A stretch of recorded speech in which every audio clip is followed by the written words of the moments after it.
તો આપણે ચાલતા ચાલતા આવી ગયા છે દ્વારકાથી બટેશ્વર મહાદેવ.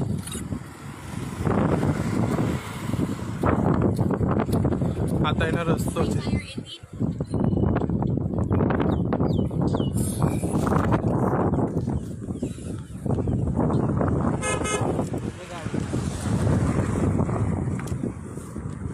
गोपी भाई बिरला गेस्ट हाउस. हाँ इधर गेस्ट मूर्ति और हेलो बटेश्वर महादेव. ये हमारा इधर ही हमारा सब इलाका है. आ बटेश्वर महादेव जવાનો રસ્તો છે.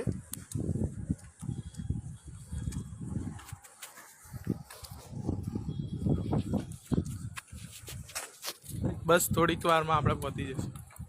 थोड़ी देर में पहुंचने वाले हैं. ज़्यादा घूमने के लिए छपरी लोग ही जाते हैं. बस इसमें छपरी में